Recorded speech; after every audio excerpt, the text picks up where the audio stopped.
ल सिधै आजको विषयवस्तुमा प्रवेश गरौँ। आज हामी एउटा यस्तो कुराको सूक्ष्म विश्लेषण गर्दैछौँ जुन सुन्दा एकदमै सामान्य लाग्छ, तर यसको प्रभाव साँच्चै नै शक्तिशाली छ। हामी नेपाली युट्युब इकोसिस्टममा दर्शकहरूलाई टिकाइराख्न अर्थात् अडियन्स रिटेन्सनको लागि प्रयोग हुने मात्र 2 वाक्यको एउटा अत्यन्तै सघन ब्लुप्रिन्टको डिकोडिङ गर्दैछौँ। डिजिटल संसारमा ध्यान तान्नु मात्र ठूलो कुरा होइन नि, दर्शकलाई एउटा निश्चित यात्रा गराउनु चाहिँ खास कला हो, र आज हामी ठ्याक्कै त्यही कलाको पर्दाफास गर्नेछौँ।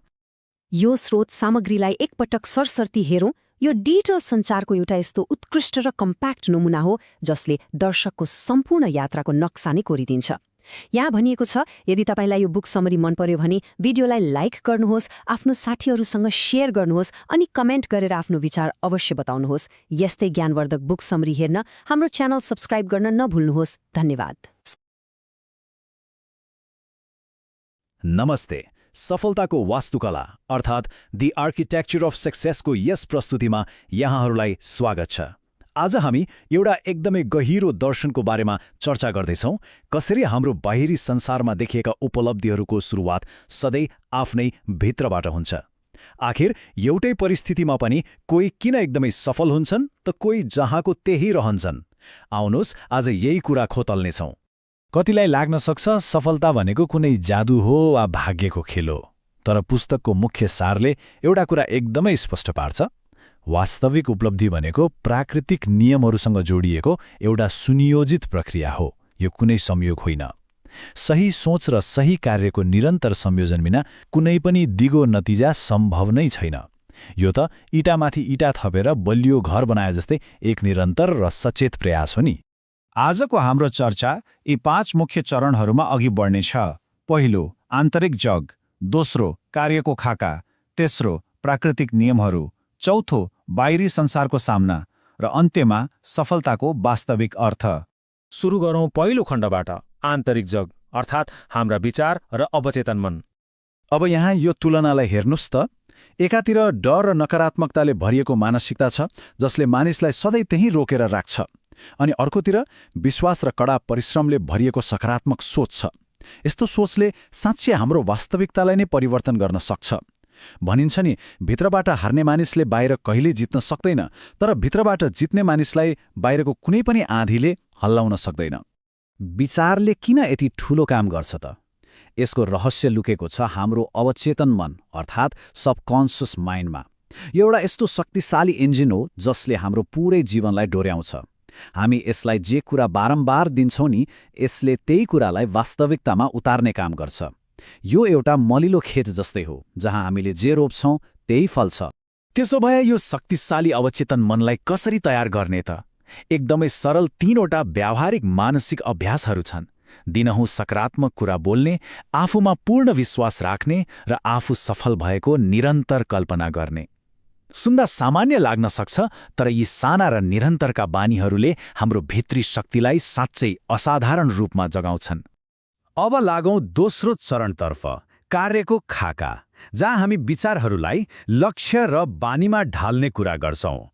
सोचेर मात्र त पुग्दैन हैन र? धेरै मानिसहरू क्षमता नभएर होइन, बरु स्पष्टता नभएर पछि परेका हुन्छन्। कुहिरोमा काग हराए जस्तो अवस्थाबाट बच्न यो एकदमै स्पष्ट 3 चरणको विधि अपनाउन सकिन्छ। पहिलो, आफ्नो स्पष्ट लक्ष्य लेख्नुहोस्। दोस्रो, त्यसलाई हरेक दिन हेर्नुहोस् र सम्झनुहोस्। अनि तेस्रो, ठ्याक्कै त्यही दिशामा निरन्तर काम गर्नुहोस्। लक्ष्य लेख्दा दिमागले त्यसलाई साँच्चै गम्भीरतापूर्वक लिन्छ। सफलता कहिल्यै पनि रातारात मिल्ने कुरा होइन। यो तालिकाले स्पष्ट पार्छ कि कसरी हाम्रा साना साना बानीहरूले नतिजा ल्याउँछन्। समयको सही व्यवस्थापन, दैनिक सिकाइ र सकारात्मक सङ्गतले हामीलाई वृद्धि र प्रेरणा दिन्छ।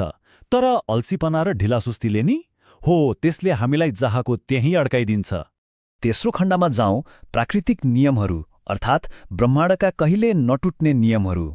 यो एकदमै चाखलाग्दो कुरा छ है। सफलताका यी नियमहरू कुनै सामान्य सुझाव मात्र होइनन्। कडा परिश्रम, धैर्य, अनुशासन, विश्वास र निरन्तर प्रयास। प्रकृतिले नै के भन्छ भने यी नियमहरू तोडेर प्राप्त भएको कुनै पनि सफलता कहिले पनि लामो समयसम्म टिक्न सक्दैन। एउटा रुख हुर्कन पनि त समय र निरन्तर स्याहार चाहिन्छ नि, होइन र? एकछिन यो भनाइलाई गहिरिएर सोचौँ त। जो व्यक्ति बिना मेहनत सफलता चाहन्छ ऊ लामो समयसम्म सफल रहन सक्दैन। छोटो बाटो खोज्नेहरू अक्सर बीचमै हराउँछन्। जग बलियो नभई बनाइएको महल छिटै ढल्छ, त्यसैले कडा मेहनतको साँच्चै कुनै विकल्प नै छैन। अब चौथो चरण, बाहिरी संसारको सामना, जहाँ हामी डर र असफलतालाई कसरी हेर्ने भन्ने कुरा गर्छौं।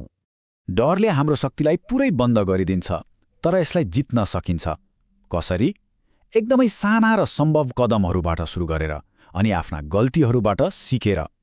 यहाँ एउटा गजबको कुरा के छ भने गल्ती गर्न डराउनु पर्दैन, बरु गल्तीबाट नसिक्न चाहिँ डराउनु पर्छ।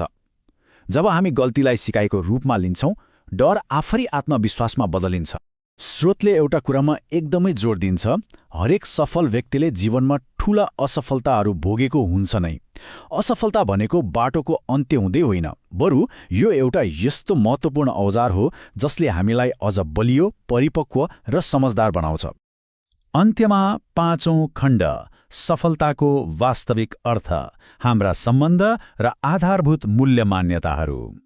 के पैसा र ठूलो महत्त्वाकांक्षा मात्रै सफलता हो त? पक्कै होइन। साँचो अर्थमा सफल हुन त सबै मानिसको सम्मान गर्नुपर्छ, आफूभित्र गहिरो इमान्दारी हुनुपर्छ र अरूलाई प्रेरित गर्न सक्नुपर्छ। हामीले अरूलाई गर्ने व्यवहारले नै हाम्रो वास्तविक सफलता झल्काउँछ। सम्पत्तिले सम्पन्न त बनाउला, तर इमान्दारीले मात्र चरित्रलाई पूर्णता दिन्छ। यसले हाम्रो पुरै चर्चालाई फेरि त्यही मूल कुरामा फर्काउँछ। सफलता भित्रैबाट सुरु हुन्छ। जब हामी आफ्नो सोच बदल्छौं, तब जीवन आफै बदलिन्छ। यो एउटा यस्तो आन्तरिक प्रक्रिया हो जसले प्राकृतिक नियमहरूसँगै आत्मविश्वास, कडा परिश्रम र धैर्यताको माग गर्दछ। अब आजको यो विश्लेषणलाई बीट मार्नु अघि एउटा प्रश्नमा विचार गरौँ त।